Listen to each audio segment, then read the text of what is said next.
Hi guys! Another day, another video na naman na tungkol sa mga bantang ating pag-uusapan. Pasensya nga pala kayo, ngayon lang ulit ako nakapag-video. Medyo busy kasi, gabi na umuwi eh. Hindi ako pwede mag-video kasi ng gabi, madilim. Hindi ko sila, hindi makikita sa camera. Yan, mga ganun. Meron nga pala akong tips sa inyo tungkol sa mga palong ng bantam. Nakita nyo ba yung palong na yan? Palong ni, pangalan nga pala niyang bantam na yan ay si Eldibor. Yan, yung palong ni Eldibor na yan, nakita nyo ba yan? May puti-puti, di ba? So hindi yan basa-basa puti-puti lang. Hindi yan basa-basa trip na parang tumubo lang dyan. Alam nyo kung ano yan? Yan ay punjay. Yan, punjay yan eh. Yung parang namumuhay na parasite sa palong ng manok. Punjay yan. May pangtanggal tayo dyan. Simple lang, mabibili sa mga butika, mga gamit, nagagamit yung araw-araw. Yan, may pangtanggal tayo dyan. Ito pa si Black Demon. Tingnan na si Black Demon. Meron din si Black Demon na ano eh, na ganyan din na punjay sa palong niya. Tingnan na si Black Demon. Yan guys, oh, si Black Demon oh. Meron din siyang punjay sa ulo. Ay sa ulo. Sa palong niya. Yan basa-basa parang kulay lang, kulay puti. Yan ay punjay. Isang parasite na nabubuhay sa palong ng manok. May solution yan guys, na ito ang solution dyan. Alcohol. Ano mga alcohol to? Tayo na yan. Basta alcohol. Alcohol ang solution dyan. Tsaka bulak. Kung may brush kayo, yun mainam. Kasi wala akong brush dito na, yung brush sa pang bata, yung sipilyo ng bata, yung maliit lang, yung brush niya. Nawala yung ganun ko eh. So bibili pa ako eh, hapon na. Kaya bulak na lang muna gagamitin. Kahit ang gagamitin natin ay alcohol to. Wala nang laman masyado. At saka bulak. Magpaidan lang natin ng bulak yan. Bulak. Paidaan natin sila. Medyo maapdi lang to sa palong nila, pero tis lang kasi para mamatay yung yung punjay sa palong nila.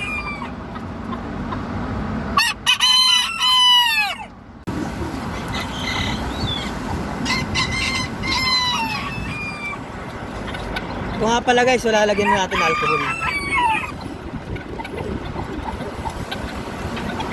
Medyo damihan natin konti kasi para talagang effective.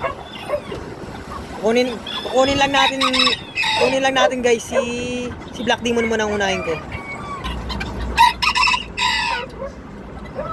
Ito nga pala guys si Black Demon. Ayan o. Eh mga yan puti-puti na yung parasite yan. Medyo map dito kaya dahan-dahan lang kasi lalagyan yung mata nila, map dito sa mata nila. Diba naapdiyan na? Map dito sa kanila eh. Parang ayaw na ulitin eh. Lalo na pag ginamitan ko to ng brush.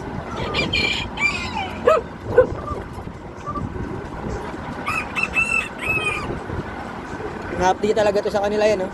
Nangangayaw na si Black Demon. Kasi map-di talaga to sa kanila. Pero effective naman to guys sa mga punjay na nasa palong nila.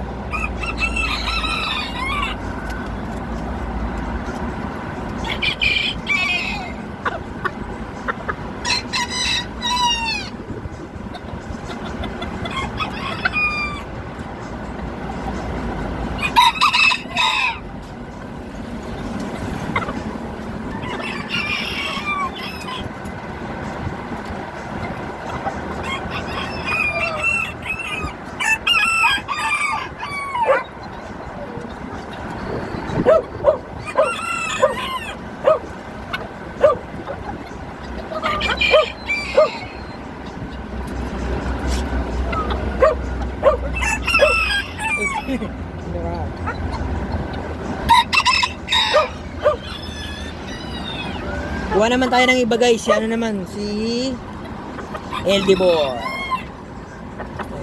Medyo na yung mga puti-puti oh. Wala yung mga puti-puti oh.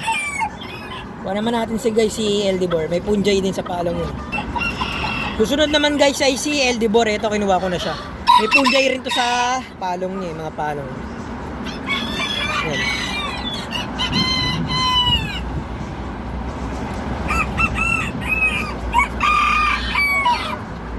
Medyo ma-update talaga to sa kanila eh. Pero sulit naman to guys, solid to. Talagang mamamatay yung mga punjay nila sa palong.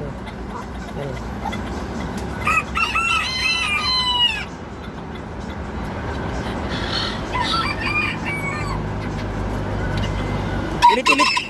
Ulit-ulitin nga nyo nga lang pala to guys pag may nakikita pa kayong mga puti-puti.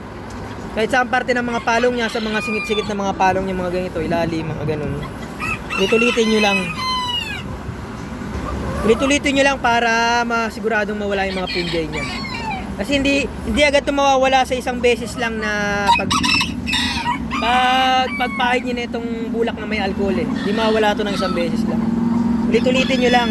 Pag may bumabalik na puti, yun, punjay yan. Ubuhay na naman yung mga punjay. Medyo mababawasan lang sila sa unang paglagay natin. Pero may ano pa rin sila, mabubuhay pa rin sila. Mga punjay.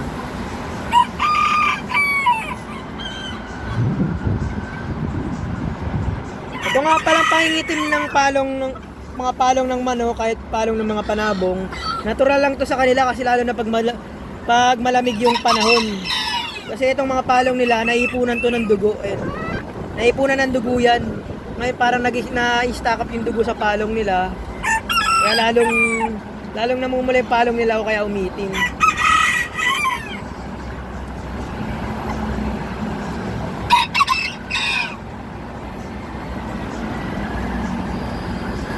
Yan.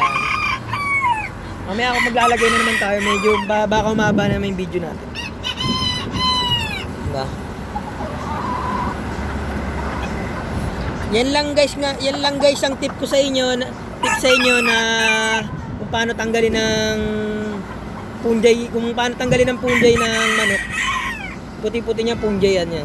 Punjay, isang parasite na nabubuhay sa palong ng mga manok. Yan lang guys, yan lang ang tips ko sa inyo.